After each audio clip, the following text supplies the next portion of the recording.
Erin, so what we're going to talk about today reminds me of when you and I met in person in downtown Windsor, which is a lovely place, right? Beautiful. Yes, agreed.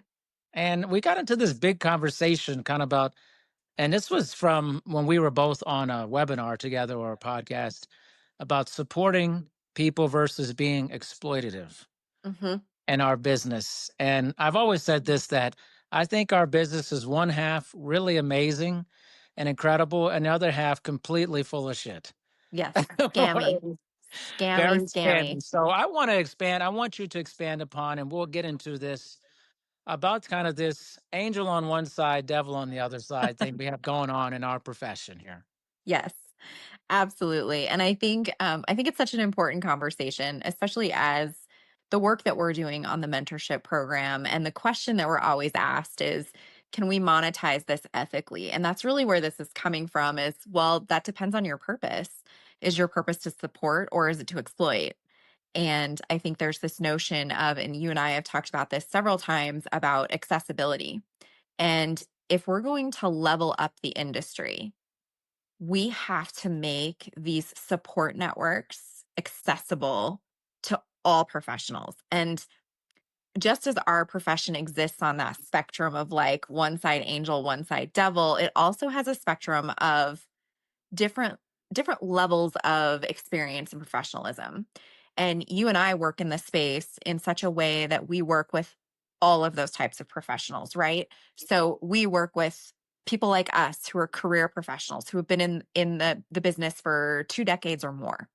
We've got like the mid-level experience professional. We've also got the entry level. But then you and I have another hat that we wear amongst the 12 different ones that we do wear, right? On a daily basis.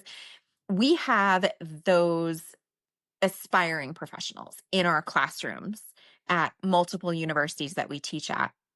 And the accessibility is something that I think is so critical in terms of when we think about how to monetize this idea of a mentorship program and getting access to different components of that. It's not this, it doesn't look the same for everyone, and everyone needs a different level of that mentorship. And so we got into this deep conversation about like, are we really exploiting people in some respects of the industry? And yeah, like there are programs out there that are charging people $25 to send an email. We're not attorneys.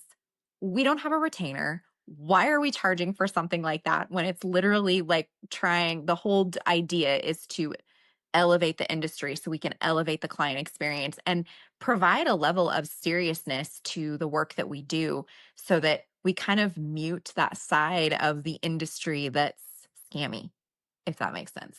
Yeah, I think it's a great point. I want to go backwards a little bit because I think for the audience, especially if this is Fit Bros who listen to this, they're maybe not aware of the history of our business and Yeah, why there is this reputation of a scamminess, kind of a fraudulent aspect to it. So, sure. and I'll add to this, but I would love for you, because we're a very similar age group. Hmm. What's been your experience in terms of the snake oil salesperson aspect of this from the beginnings, the genesis of our modern fitness industry? Yeah, I think that's a great question. And it's funny, as long as I've been in the industry, the snake oil salesmen, they never go away. Like if anything, they gain momentum. And it's great that we have social media, right? Like it allows us, you and me, to be connecting this way and putting this content out there.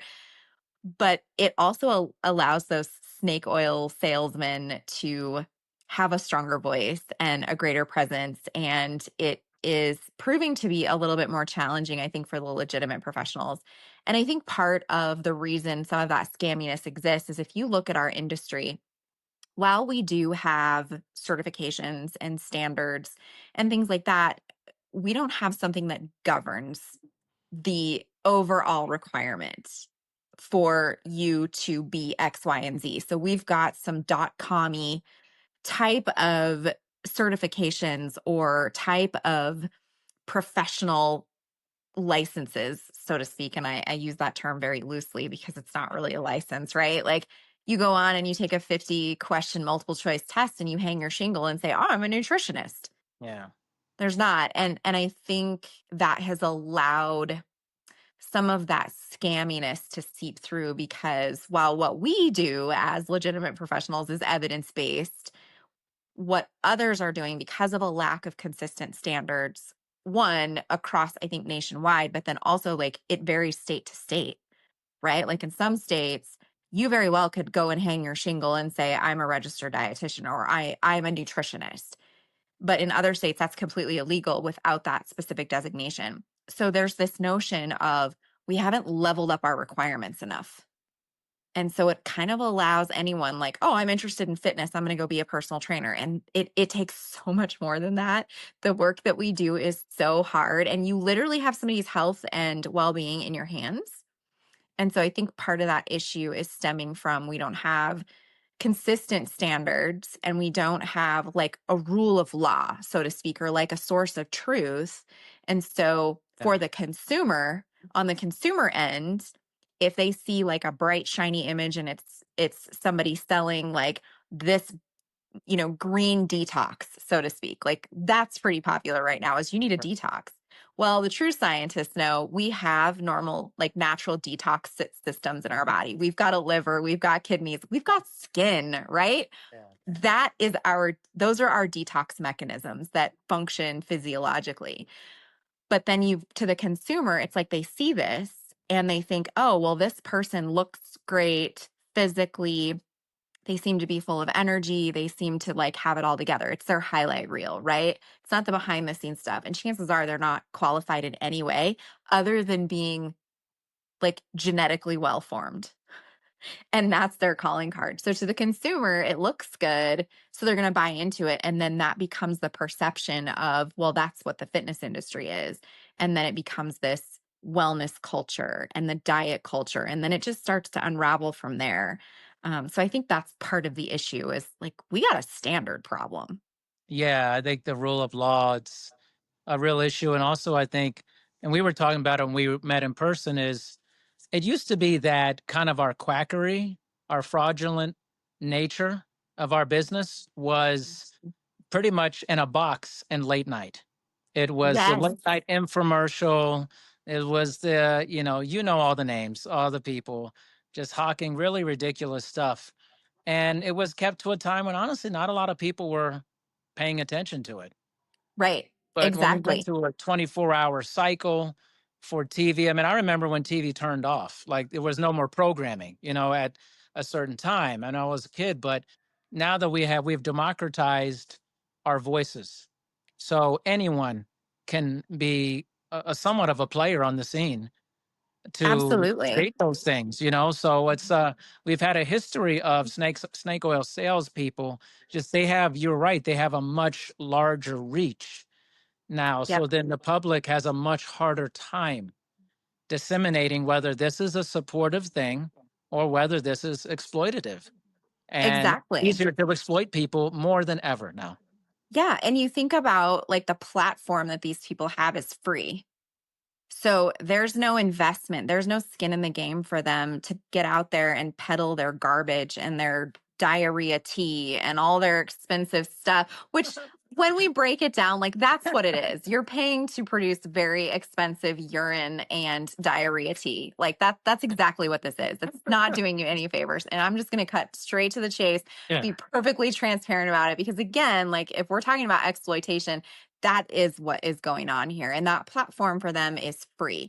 And we've got so many platforms now. We've got, all sorts of things that allow the consumer to absorb this information and have these messages straight in their face.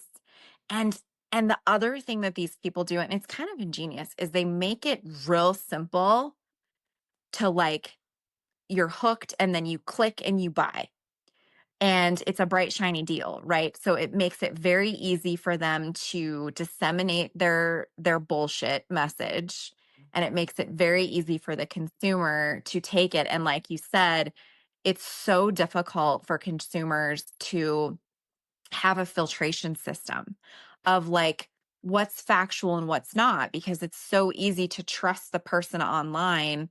And then I think that does those of us that are like legit people, a disservice because At no point will we ever recommend something like that. It's outside of the scope of practice to recommend anything like that. But again, like we have a lack of governance and standardization and source of truth. And so it just allows this message to sort of perpetuate. And then we basically have to be the ones that combat that on top of everything else we do that is evidence based. Yeah. And I think the fitness business is particularly insidious because it's such a great playground for bad actors because it prey upon people's just their very personal feelings about their body, how they feel in their bodies, they're wanting to improve, the idea of what beauty is, and all these different things, what it means to be a well person. It's literally like the perfect fraud storm, like our business, which is why it's never been this really holistically amazing thing. It's and there's really there's not a fear. And what I mean by that is if someone who was like a one source of truth or they were in fear of losing their license, right? Yes. Then you're more hesitant to peddle a bunch of garbage because you're like, I really don't want to lose my license. I need this to practice in this state. And where we have no fear of that, none. In Mm-mm. fact, I have you heard it? I've never heard of a certifying organization stripping a person of their certification because of any horseshit they said online. Have you heard it? I've never heard of this. I've never heard of it. I mean, I have seen like case law where there's been lawsuits filed because the trainer was legitimately like, not necessarily an act of malfeasance, but like negligence more than Okay. anything, and or not having the appropriate sorts of legally defensible documents in place upon entering into an agreement with somebody that they're training. So I've seen case law like that. But at the same time, like, yeah, we've got certifying agencies that have scopes of practice and that have codes of ethics. And I mean, just a personal example, it was in a completely different city. I was working there as obviously a certified health and fitness professional, and there was another one working at a competing facility, and she was constantly recommending things like this supplement and that supplement. And that's a whole other podcast in Yeah. terms of you talk about lack of standards and a lack of governments and a lack of source of truth. Like it is a absolute shit show you get into the dietary supplement conversation. And she was recommending these things, though she was legitimately certified by an agency that was NCCA accredited. And it's like, but who would know to turn her in is the thing. Like I'm saying is, I can make a report, other people can make a report, but to the extent that it's investigated and to the extent that there is a consequence that's handed down, I've not seen that. And honestly, like clients aren't going to necessarily be the ones to report something like that because why would they know to do that? Like, why would they, if their certified personal trainer is telling them follow this meal plan, also outside of scope of practice, and take this supplement? Why would they think that, oh, that's an odd thing for this person to do because they already have a perception of what that scope of practice is and what is allowable underneath that umbrella? But yeah, there's certified professionals out there that are doing these kind of bullshit things. And it's like, Yeah. at what point does it end? And how do we put in place those guardrails to not just protect the consumer and the client, but to protect those of us that are legitimate professionals who are not doing that? It makes us look bad. Right. And I just think that other professions, they actually there's like, well, I can't lose my license. I'm licensed in this state, or Yes. and that's another thing. We don't have that either. It's just like a blanket. You're a trainer in one state, in another state. There's no Yes. application for it. Now I know No.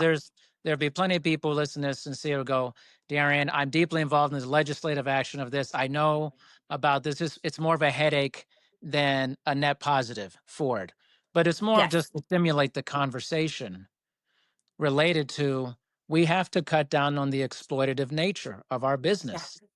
Yeah. And I honestly don't see it happening. I see us trying to be more professional, which is great. We're trying to Yes. professional, and maybe there will always be a fraudulent element. Of course, there's going to be quackery, but can we somewhat tamp this down?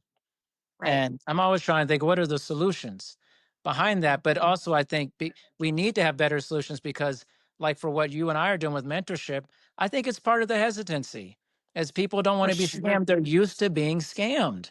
They're used to being told, I can take care of this for you. You know what? I'm going to help you. Your career is going to Yep. skyrocket if you work with me. It's going to be incredible. You're going to make $100,000 a year. I'm going to make you all these empty promises. Yes. And it sounds good when you're struggling and you need to make money, you know? It really does. And I see that a lot is just that the overpromise and then with really no intent to deliver, and it's a very like parasitic sort of relationship that someone enters without them knowing that. It's like they see that bright shiny thing and they see the promise of like the building a scalable business and those types of things. And I think the other piece of the scammy kind of fraudulent nature is like the big buzzwords that are used that sounds sexy, it sounds good, it sounds on point. They're great salesmen. And of course, that's an element to them being successful, but they're successful at really scamming individuals. And I do think you're right that part of the hesitancy is shifting that mindset so that we are creating the idea of value and investment in the minds of those we're trying to help and trying to encourage to capitalize on mentorship or anything else that truly is a help program, not something that's like, hey, give me X amount and then I'll give you a turnkey business. Yeah. No, I'm No. sorry. This isn't real estate. That doesn't happen. Um, but that's the message though. And I think it is, like you said, it's so easy when you're starting out and you don't have all of the tools and resources and capital. So it's like you see this and you're like, okay, that would help me because you have an idea of the goal that you want to achieve and maybe something that's like this kind of pie in the sky wish list, but then you invest in it but nothing happens. And then of course that leads to losing faith in being in the industry, and which is part of the problem in our industry is people get certified and like 12 to 18 months later when it comes time to recertify they're like, I haven't made anything, so I'm just going to peace out. Yeah, So it's a combination of like being scammed, it's a combination of not understanding how to carve a path forward, and it's not for lack of enthusiasm, it's literally like a lack of probably confidence is certainly one piece, but right. then again, there's no clear roadmap and there's scams out there and maybe they were scammed and they're like, oh, I'm not doing that again. And then they give up. Most definitely. I was just talking to a colleague at Ames, one of the places I teach, and she's a new instructor in our department. And she's a manager at Vasa Fitness. Oh, yeah. And I think in Greeley. And I said, I bet you have really high turnover for your fitness staff. She's like, oh, it's unbelievable how much Revolving door. just a churn and burn, right? And she said, obviously a lot of it is that they get into the business and they don't understand what it actually is. Um, Fair. and Yeah. and they're like, I like the selling part of it, the branding yourself. It's, people have a lot of good hearts. They just want to help people. They love working out. So they think I'm going to give this gift of working out to someone else, which we have to do better with that messaging with people because that's not a good enough reason for doing. This is a full on business you're doing. But I think the other part of it, and I wanted to get into this, and I'm not sure if we talked about this, but it's the investment versus expense conversation. Yes. Yes, we And did. Yep. most of our colleagues in our large business, I think, look at these types of things that we're doing or other programs, they're just an expense. Yes. I don't know what's the return on it. This is just an expense versus just an investment. So I'd love for you to talk a little bit how we can shift that mindset a little bit. Yeah, I think in part it's on the end of having to demonstrate the value of it. The what's in it for me is always the question someone's going to ask because it's asking a lot for someone, particularly if they're starting out or they don't have this sort of like capital that they can just sort of throw around and put here and put there. You're asking them to carve out a piece of their income to do something that in their mind may not lead anywhere. Maybe because of past experiences or because we, and I say we as in the broader sense of like the programs that are out there and the legitimate side of wanting to help people grow their business and make it scalable. There's that challenge of how do we demonstrate the value add, that if you do this, there's some sort of, return on your investment. And I don't know that we always do that really well. Like the package looks good and maybe it's a great like packaged course materials and a great learning platform and all of these things, but what's the takeaway? Like what is the deliverable that if I give you my money, I'm walking away with what? Is it a social media plan? Is it a marketing plan? Is it a business plan? Like what is the tool and the deliverable that I'm walking away from if I invest with you versus if I just pay you money and then I get something that is really nothing more than an experience. And not that I think we can discount experience, like Right. that's Yeah. something that is valuable. But when all you get is experience and no return on the investment that leads to a consumable or some sort of thing you can put into practice immediately, that's where the problem I think is what am I walking away with? A I'm couple so of, glad you said 5 that. hours. Yeah. Yeah. I actually think we've done a much better job in our business of educating people. There's no shortage of seminars and things we can, but we're not giving people a career. We're just giving them education. And Mhm. they listen to someone who has a lot of knowledge. Let's say they get Yes. in a talk about GLP-1s or whatever it may be. Mhm. This is great. This is great information, but it still doesn't close the gap for the No. person because people are desperate to make some money to stay in the business. So I think Yes. we've gotten better at that, but we haven't connected like what is it that they can do tomorrow after this? And it may Mhm. not get them, more business immediately, but it feels like a huge step towards that. And Right. that's I And think the missing part of what we do. yeah, I think we do a really good job of describing the what and the why we do this. This is the what, like Yeah. GLP-1s, for example. This is the information, but it's like, okay, well, what do I do with that? Yeah. What are the tools that I'm walking away with that allow me to implement this in my business as a solopreneur? And or even if you work in a gym setting and you're not a solopreneur, how do you apply that information? And I've harped on education because I have 20 years of experience in higher education and we do an awesome job with textbooks and theory and concept and guidelines. So like we know the thing, but it's how to do the thing effectively that becomes a problem. Yeah. And not bridging that gap into sort of that the practical application of all the things that you need to be doing in order to make your business successful.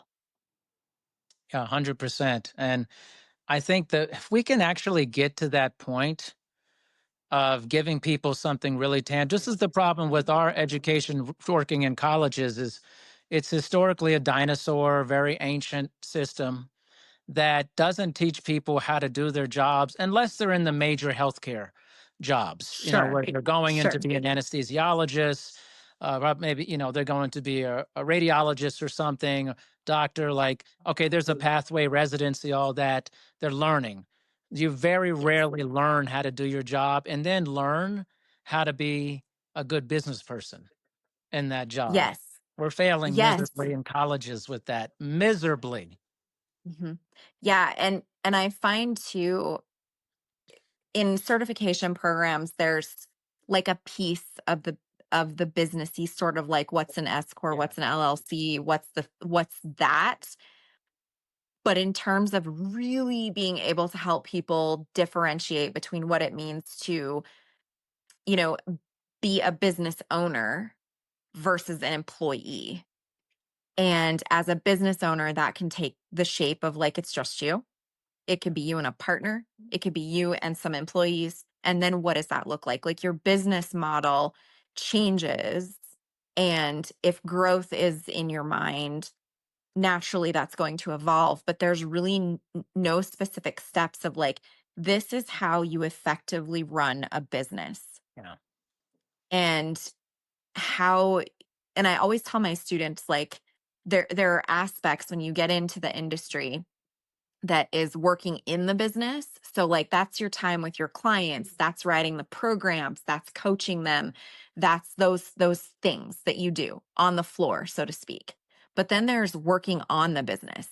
And that is an administrative aspect that somebody has to carve out time for in order to like build the website and plan the marketing and what's your strategy and budgeting and forgetting to pay yourself Yeah. a salary. Like there are those things that aren't a natural set of skills that I think everyone possesses. It's something that can be very learned, but we have to be intentional about integrating them into certification programs and curriculum. And it has to be, I think, forefront when we're training people to stay and be in this industry and in this space is what does that look like?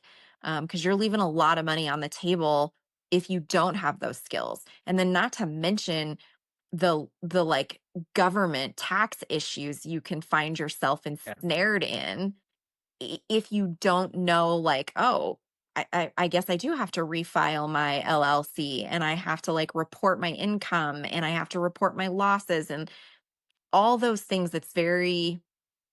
It can be very all consuming for an individual that doesn't have that business administration or, practical business application.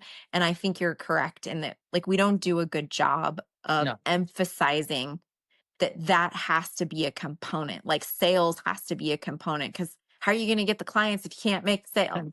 How do you convert? Yeah. It makes no You sense to know? be like enjoy working out, like and want to work with people. To me, it's like you have to, and this is where I think both Yeah. are the collegiate education system for, in particular, just we're talking about personal trainers, group X instructors, kind of your ground level, everyday working fitness pro is both Mm-hmm. helpful and exploitative. Exploitative to me in the fact that we're getting people in to take these programs and we're not giving them everything they actually need for that. So we're taking their money, whatever, the financial aid and all this stuff, but we're not actually preparing them for that. A lot of Yes. what I do with my students is my own philosophy from my experience and say, I'm adding this in the curriculum because if you don't have this, you're not going to actually know what to do. It's Yes. wonderful to understand the electron transport system, acute and chronic adaptation.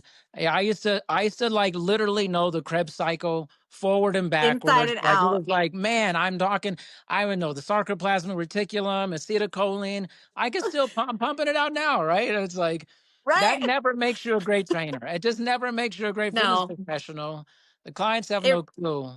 None. You they should don't. be a business minor and you're in college. Or you should have maybe an MBA or something to go along with it. You need a lot of business acumen to You be in this do. business. And so we're exploiting people You by do. not giving that. You need counseling skills, major counseling skills Oh, to our interpersonal yes. communication. I can't tell. I used to run a personal training school in Kansas. And I remember when some students would come in and I just knew they weren't going to be good at it. Just straight up transparency. I'm just like, you're too quiet. You don't have a more open personality. You got to connect with people. Like if you're going to be like this, you're never going to make it in this industry. Like, and also we need to be honest with people when they're entering of whether this is actually something they should be doing or they should not be doing. Right. Completely agree. Like your clients don't give a shit that the mitochondria is the powerhouse of the cell. Oh, no. They really don't. And actually, that doesn't Ribosome. affect your training. Like Yeah, that doesn't like exactly. you don't write a program based on like the mitochondria. Like it's great And and it's awesome and it's a organelles. great I mean, come yeah. on. I love a good organelle just like the next scientist, but at the same time, like that's not the stuff, right? Yeah. That's not the gold. And we are not considering the huge amount of effort that goes into running a business and just the practical application piece. And um one of the things I did in my curriculum, like you, I just base it on my philosophy and like the stumbles that I've made in my own career. And I put in an internship and I put in like a 5-phase project for them that literally was like from point A to point B, you are taking a person through what it would be like to intake a client, Yep. including the discovery call, the interview, the finding out like what's your client's why, the administrative paperwork piece, the whole like contracting and liability and da da da and all the things. And then it's literally like an assessment piece. And then it is putting together a program and it's revising that program. And then it's supervising exercise sessions with clients so that they do all that under my supervision before they get into the industry, because that's also a stumbling block, is like not enough time spent on the application piece, but then you throw the business stuff on top of it. And I love that you can like know all the science in the world, but if you can't run your business, you can't write a safe and effective exercise program and then supervise it, and then you can't relate to people, nobody cares about your mitochondria. No, no, Doesn't matter. Like talk literally about that doesn't. all day long and it Yep. doesn't matter. It's not going to get you money. It's not going to get you to the point where you're making an impact on Yeah. people. You will know a bunch of words that sound really good, but when it comes to like putting it into action, Right. then you're falling short. And then it comes back to too, I think a lot of stuff is offered for free. This kind of goes back to the ethical monetization of things. So many things have offered for free online. And then there's a Mhm. whole other conversation about ChatGPT and AI with that as well. But I see a lot of fit pros and people, whoever listens to this may be you. And if it's you, listen very closely, because you're like, I'm not going to pay for this program from these reputable people. I'll just watch someone on YouTube. Give me something like that. All right, be very careful. And I'm going to say this, and because I told you guys, you know this from my text threads and stuff when we're talking. I'm done with the nonsense, with the BS. I'm going to call people out if the timing, if it makes sense, this makes sense here. The people you're listening to are generally not service providers. They're not working with anyone, actually. They're No. providing content. I'm a content creator. Erin's a content creator. The people online, we're all content creators, but not all content creators are service providers, actual service Mhm. providers. You need to recognize this is fun. If you're going on YouTube to look at someone, great. They need to have their qualifications listed in their bio. If they don't have them listed, you need to message them. Are you qualified to do this? What's your certification? Let's be honest, a lot of pros let their certifications lapse. Let's be real with that too. That happens a ton, Mhm. right? And they're Mhm. still practicing. That's wrong. I'm going to call you out for Yep. that. That's wrong. You shouldn't do that. Yep. But a lot of people peddling stuff online are not certified. They're not licensed. They're not anything. They're content providers. Anyone is a content provider, but are they a service provider? To me, that's a big distinction. Absolutely. And I think back to they should have their credentials front and center. And that is also a question that I think the general consumer does not know to ask. Because again, they're not in our industry and they don't understand the space of like what it means to have an accredited certification and to be current and to be first aid CPR certified. I think another really important question for people to ask is like, are you insured? Yep. Because if Exactly. they're, I mean, more often than not, there's not going to be an issue. Like Right. the Right. risk of working with apparently healthy populations and having some sort of cardiac event or something like that is very, very low. Right. But nonetheless, that doesn't negate the need for you to be fully covered, because it shows your level of seriousness. It shows that you have it's like anyone coming into your house. A question you would ask is, are you insured and Of bonded? course. If they're going to Exactly. work on your house, like it's the same. We're working on your bodies, we're working on your mental, your well-being Yeah. overall. So why would we not be serious enough to carry that type of liability insurance? And there's really no excuse for us not to, because It's very it's cheap. it's cheap. Like you can Super get a cheap. million. It's so cheap, and you can get it through many certifying agencies. So there's no excuse for someone not to be insured if they are a solopreneur or they own a business and they are not Most otherwise definitely. covered You under know an what? That's a employer. great point. Like if you're online, putting that on your bio, insured. I can be honest, I don't have that on mine, but I'm going to put it on after. Should put, my education, certification, and insured liability insurance. That's different. That's a good takeaway from this, I think, is make sure you have that on there because everyone online, online's a wild west, right? There's no regulations. There's zero. There's desire legislatively to pass laws to, 230 law 230 to actually make these companies have liability for what happens to the platform. But whether that's going to happen or not, who knows? But what you can do if you're getting information online, look past the glossiness of what's happening, the outrageous comments, and click, are these people actually certified? Anybody can make a video and it could be big at some point. That doesn't make them a service provider or that. Like they may actually don't work with people. And the other thing to Right. recognize is the Right. exploitative nature is these are not programs for you. These are programs that they do for themselves that they're giving to you to say, do what I did. As an evidence based professional, we all know that's massive bullshit to do that. So stupid to do that. The consumer is uninformed about Yeah. this. It's not Yeah, it's not client centered. It's not based on individual need. It is not based on individual goals. It's literally this person who is of a certain performance level, skill level, and experience level performing these crazy Yes. complicated moves, which is also bullshit. The basics still work, people. The basics still work. And that's what Insta Yeah, influencers get wrong all damn day is like, oh, we gotta, yeah, do this with the kettlebell at the same time I'm yeah. on a Bosu, at the same time I'm standing like on one foot on the basics still work. And we're missing that message with some of these flashy kind of, garbage programs. But it creates this idea in the consumer's mind that, oh, so if I do exactly that, Yeah. I will then get those Yes. results. And that is a massive farce. That is not true. It's the same thing if I take two clients, they're the same age, they're the same sex, they're of the same skill level and ability and experience level, and I give them the exact same Of program, course. they will not respond the same way. But that's because that's an evidence-based statement, not a like, oh, well, it would work for everyone. If anything in our industry, there's this notion of nuance. And I think that's what these influencers and these idiot, people online that just, like you said, are just creating content, but they're not practicing. Yeah. They get that wrong. They don't understand that the many beautiful shades of gray that exist when you are working with clients as a service provider.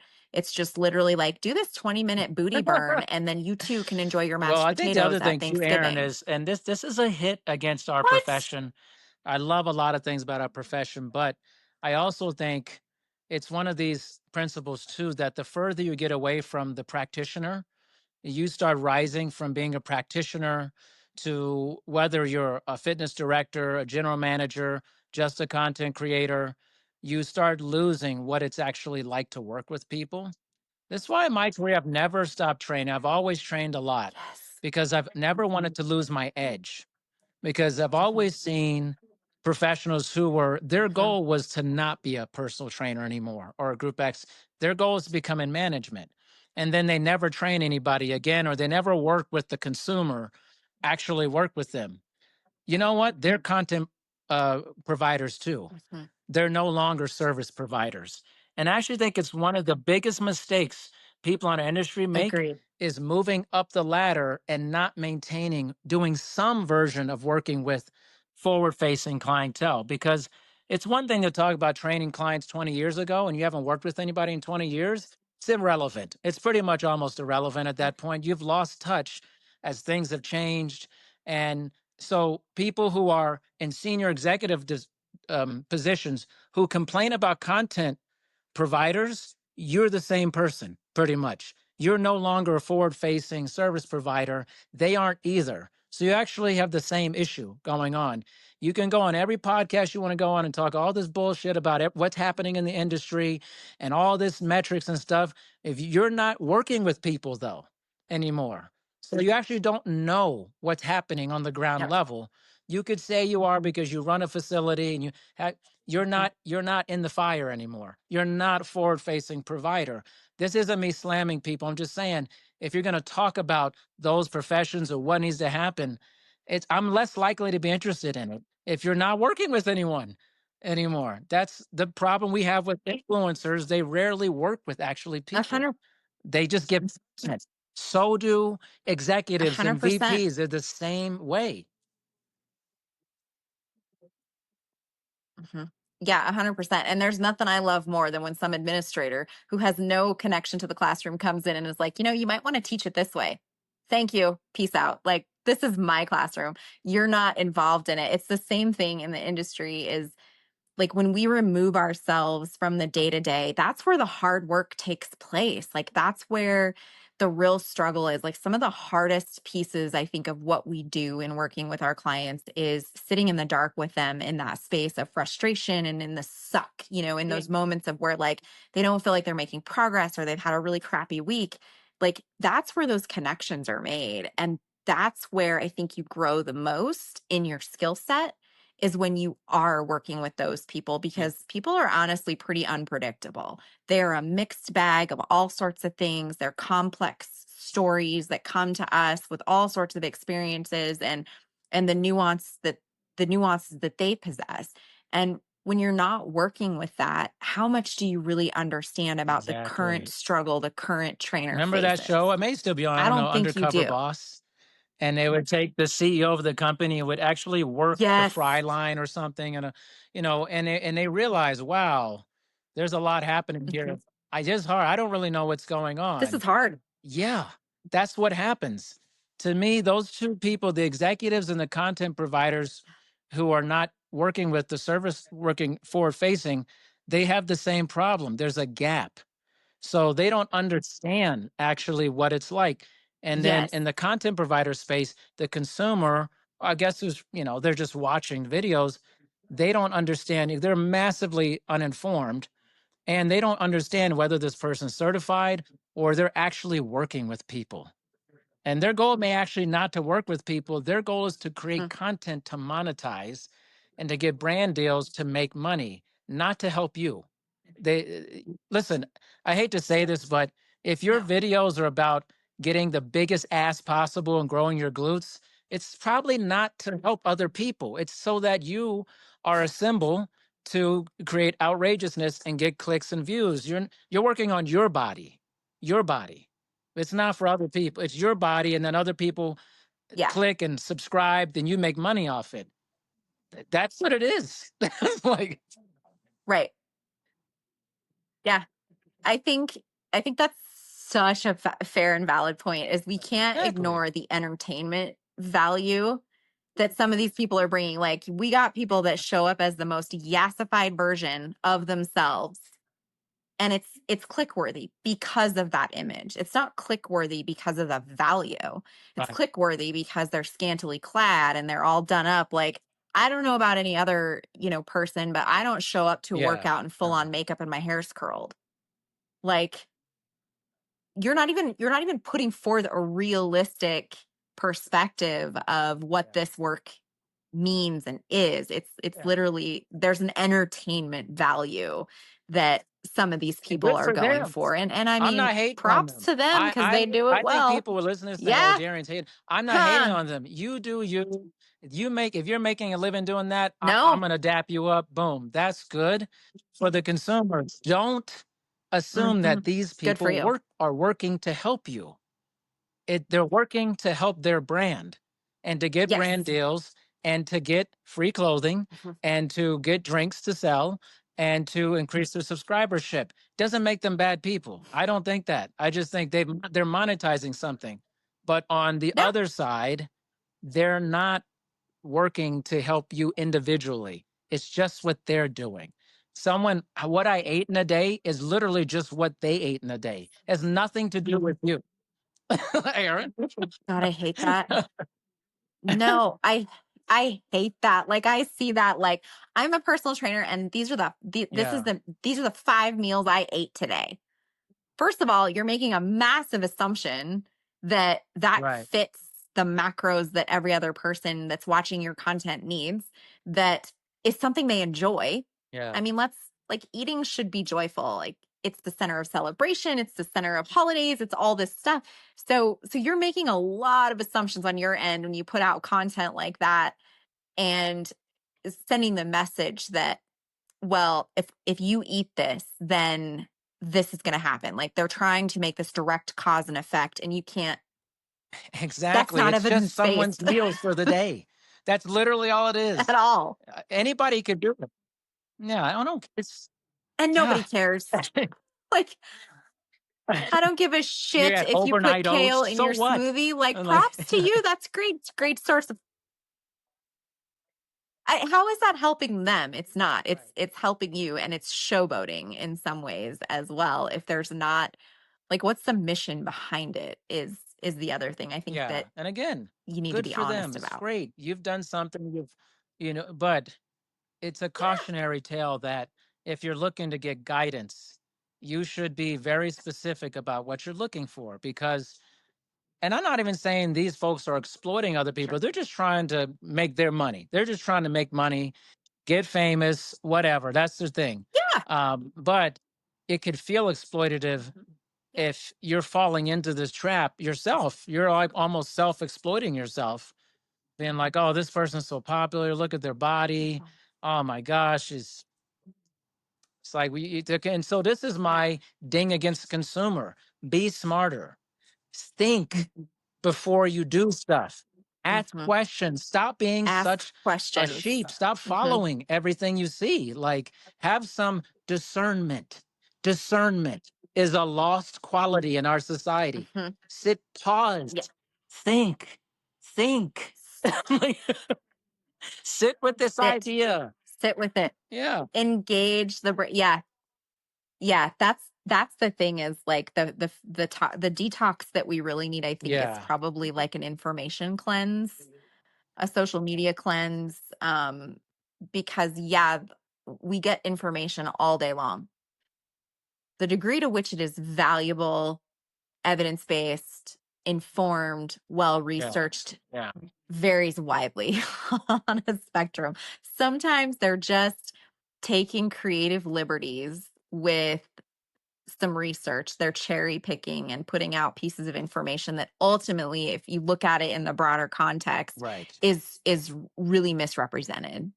And that's another like bitch and complaint that I have about some of this is like the misrepresentation of Right. what is really good science, and putting it out there. And then people, it sounds good because there's a way that people can package it to make it sound like, oh, so many studies said that drinking this gets us this. It's like overinflating the value of Right. like apple cider vinegar. Please do not go home and drink a bunch of that. You're going to have issues. Yeah. Okay. It's It's going gonna to tear tear you you up. up. I assure you of that. So it's like, it's oh, just I do not want to be in that household Kicks in. when that effect kicks in. Yeah. But yeah, it's like taking creative liberties with something that I think is it's twofold. It's that's an exploitation of the science, and it's also an exploitation Yeah. of like what you're trying to deliver to the consumer. It's not fair. You're preying on their lack of experience with the same Right. set of Most definitely. information or the So same data points. let's wrap this up in a nice package here and a truth package here, a good source of information, truth package here. And how do we what are some I love solutions it. to this kind of quandary that we have here? What can some takeaway solutions that you think we can provide to the audience about this? I think first, and you hit it really well, is like the discernment factor, like asking, let your before acting, like let that decision pass through a couple of gates in your mind, like asking more questions. Just because it's in front of you doesn't mean there's value for you. So being able to ask those questions, I think, is a lost skill set because all we're given all day long is just information, information, information. And it sounds good.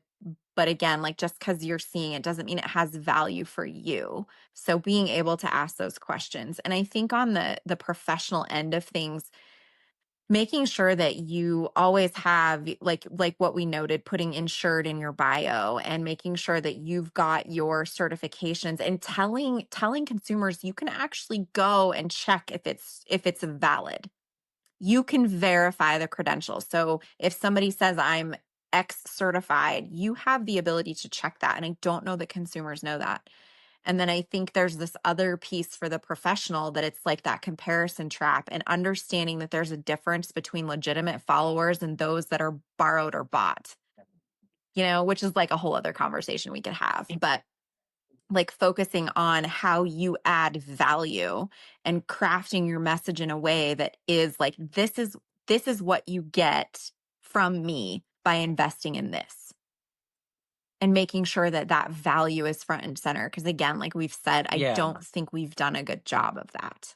We've talked about like the product Yeah, I they're think buying, so. but And not the and adding to results. that, for our fitness professionals, when you're thinking about investing into yourself, because as a professional, you should be investing into your growth as a professional. Too many young fitness professionals I talk to, they haven't heard of a conference, they don't know about it, they don't know about any continuing education to get the bare minimum education to keep their certification afloat. And as I said, sometimes they just let it lapse. Terrible. But this is an investment, not an expense. Yes. Discern what is the right pathway to grow yourself, and then even if money's tight, listen. I can sympathize with this. 22 years ago, I was pretty broke, straight up. I didn't have much. I was going through my Yep. doctorate. When you're going through education, you don't have much, especially you're in school, right? But I spent money on things that really helped me grow, and I invested my time, including my education. You can't have this scarcity. I mean, you can't have client. Same. You can't want all these clients to pay you money for your services, and then you don't want to invest in yourself, regardless of your income. Because listen, I know you're paying for Mm. something. Starbucks, you're going to Raising Cane's, McDonald's, shopping. Where are you going? Amazon. You're paying for something because you know what? You can't get a lot. You can't get away on this planet for $150 a day for something going on. Especially if you live in a city, you're spending money. No. So I never. I always call bullshit Oh, on the money thing because I think people spending money all the time. What's important? What's important to daily. you? Could you cut Yeah. back on your Starbucks addiction on a regular basis? Could you cut back on how many clothes you're buying all the Mhm. time? I bet you could afford it. Don't give me that reason. Tell me Mhm. what is actually important and make it an investment. Smart investors get great return on their investment over time.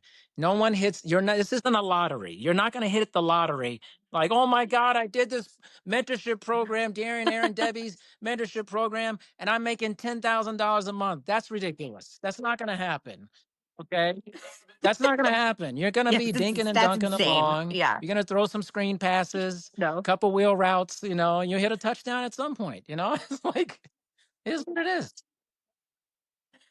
Yeah. But it's true. Like that greatness takes time. And I think getting really clear on Yeah. the realism, just like you would with a client, setting realistic goals and milestones is so important. You can't just like absolutely dream big, but think about how you're going to get there and take very measured and strategic steps to do that.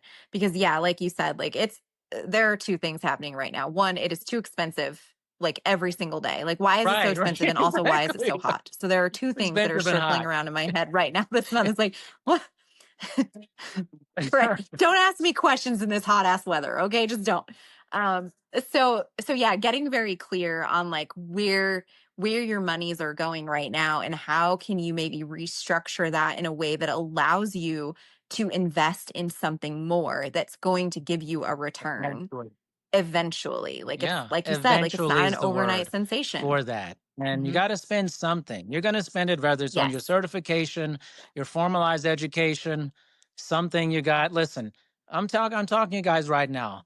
I like to hang out. If you just decrease your hanging out clubbing one time a month, like and the $200 you spent going to drink and hang out, I love to hang out too. There you Ye- go. There's one program. Just give up one thing and then start another thing and then come back to partying the next week. Like if Yeah. we just sat down, we created a budget, I bet you could afford something really good for you, but have discernment, find the right thing. I know you're Abs- spending money. I know you are. Like, I'm like, come oh, on, every day. minimalist. Like, There's yeah, just no it's you minimalist can't hard. get Like, come away on, it's with. like a few people. Yeah. Like real life. Like, Yeah, exactly. A handful. so I just think it's real. It's like, and I think on our end, we need to provide So programs true. and wrapping this up that aren't wasting people's money and wasting their time. We do a great job of wasting people's money and waste. I put in that post on Yes. LinkedIn the other day. I'm like, our program is not interested in wasting your time or money. We're not at nonsense. Yeah, we don't deal with Or nonsense. ours. We don't deal with wasting your time and money. So we need to be upfront No. about that. What's the value? And hey, we're not trying to waste your time or your money, two extremely important things for a lot of people. Yeah, I see. This Exactly. is the magic here. Exactly. This is all the magic. You got me fired up. I don't do Yeah. well with it. Like We I don't do really well do with very poorly nonsense. with it. And now I've crossed the No. pantheon now. Where now I'm just saying stuff. I'm like, I'm not letting that ride, man. I'm just not gonna let it ride. No, I'm that like, I'm I'm gonna be sorry. nice I'm gonna here, have but to that's call you on complete it. BS, Yeah, man. but I'm but like, come on. honestly, yeah, and we need to unpack that. And I'm gonna tell Exactly. you I'm exactly gonna why be that's nice. I'm gonna bullshit. smile, but like, I'm not gonna let that go. Come on. Don't tell me that. Yeah. Yeah. No, no, Not you don't gonna get let to that do be a that to drive me. by. No, exactly. Aaron, thank you so much for your No. time. And just always, Ah, you're a thank great you. friend and colleague. And this is always fun. So I look forward to getting this out here. Same. Yeah. Yeah. Thank you for having me on, and I just always enjoy my conversations with you. We always like seem to touch on so many Yeah. valuable and important things and things that need to be said. So it's fun for Awesome. me. Thank This you is so much, value Aaron. for me. Appreciate you. Yeah. You too. Bye.